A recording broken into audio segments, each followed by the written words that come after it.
ذرا ایک لمحے کے لیے سوچیں، اگر آپ کی ایک دعا، صرف ایک دعا، اللہ فوراً قبول کر لے تو آپ کیا مانگیں گے؟ دولت، صحت، دشمن کی شکست یا سکون دل؟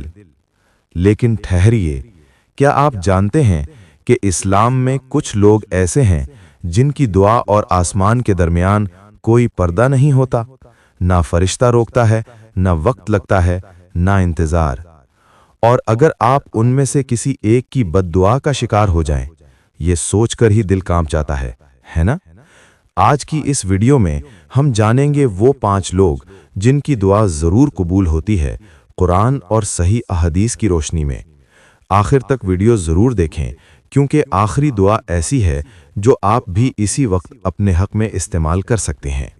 نمبر 1، مظلوم کی دعا۔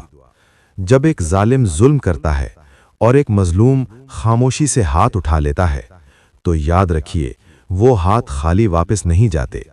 حدیث ہے، نبی صلی اللہ علیہ وآلہ وسلم نے فرمایا، مظلوم کی دعا سے بچو، کیونکہ اس کے اور اللہ کے درمیان کوئی پردہ نہیں ہوتا۔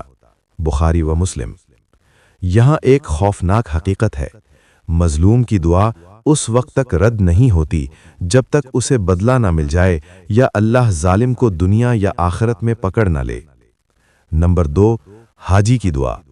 جب ایک بندہ لبیک اللہم لبیک کہتا ہوا اللہ کے گھر کی طرف جاتا ہے تو وہ عام انسان نہیں رہتا، وہ بن جاتا ہے اللہ کا مہمان۔ حدیث ہے، حاجی اور عمرہ کرنے والا اللہ کے مہمان ہیں، اگر وہ دعا مانگیں تو قبول کی جاتی ہے۔ ابن ماجہ۔ جب تک وہ حاجی اپنے گھر واپس نہیں آ جاتا، اس کی دعائیں قبول ہوتی رہتی ہیں۔ ویسے سچ بتائیں، ہم حاجیوں سے کہتے ہیں دعا کرنا، لیکن کیا ہم خود کبھی ان کے لیے دعا کرتے ہیں؟ نمبر 3، مجاہد کی دعا۔ جب کوئی بندہ اللہ کی راہ میں اپنی جان، وقت اور سکون قربان کر کے نکلتا ہے تو اس کی دعا صرف الفاظ نہیں ہوتی، وہ قربانی کی آواز ہوتی ہے۔ حدیث ہے، اللہ کی راہ میں نکلنے والے کی دعا قبول ہوتی ہے جب تک وہ واپس نہ آ جائے۔ ترمذی۔ یہ دعا خوف کے عالم میں نکلتی ہے لیکن آسمان میں قبولیت کے ساتھ داخل ہوتی ہے۔ نمبر 4، بیمار کی دعا۔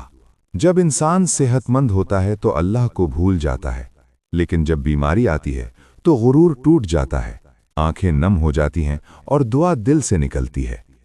حدیث ہے، بیمار کی دعا قبول ہوتی ہے جب تک وہ صحت یاب نہ ہو جائے۔ مشکات۔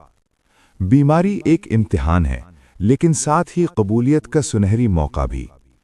کیا عجیب بات ہے نا؟ ہم بیماری کو بددعا سمجھتے ہیں، حالانکہ وہ کبھی کبھی اللہ کی سب سے بڑی رحمت بن جاتی ہے۔ نمبر 5، ایک مسلمان کی دوسرے مسلمان کے لیے دعا۔ یہ آخری دعا اور شاید سب سے طاقتور، جب آپ کسی مسلمان کے لیے اس کی غیر موجودگی میں دعا کرتے ہیں۔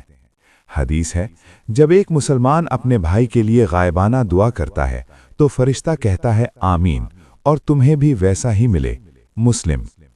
سوچیں، آپ کسی کے لیے دعا کریں اور وہی دعا آپ کے نام پر بھی لکھ دی جائے، تو پھر ہم ایک دوسرے کے لیے دعا کرنے میں کنجوسی کیوں کرتے ہیں؟ آج آپ نے جان لیا وہ 5 لوگ جن کی دعا کبھی رد نہیں ہوتی۔ نمبر 1، مظلوم۔ نمبر 2، حاجی۔ نمبر 3، مجاہد۔ نمبر 4، بیمار۔ نمبر 5، مسلمان کی مسلمان کے لیے دعا۔ اب سوال یہ نہیں کہ ان کی دعا قبول ہوتی ہے یا نہیں، سوال یہ ہے کہ کیا آپ کسی پر ظلم تو نہیں کر رہے؟ کیا آپ کسی کی دعا کا نشانہ تو نہیں؟ یا پھر کیا آپ کسی کے لیے دعا کر کے اپنے لیے بھی بھلائی جمع کر رہے ہیں؟ وقت کم ہے، زندگی نازک ہے، اور دعا مومن کا سب سے مضبوط ہتھیار۔ شاید آپ کی آج کی ایک دعا کسی کی پوری زندگی بدل دے۔ اور اگر یہ ویڈیو آپ کو اچھی لگی ہو تو ابھی ویڈیو کو لائک کریں، شیئر کریں اور چینل کو سبسکرائب کریں۔ اللہ ہم سب کی دعائیں قبول فرمائے۔ آمین۔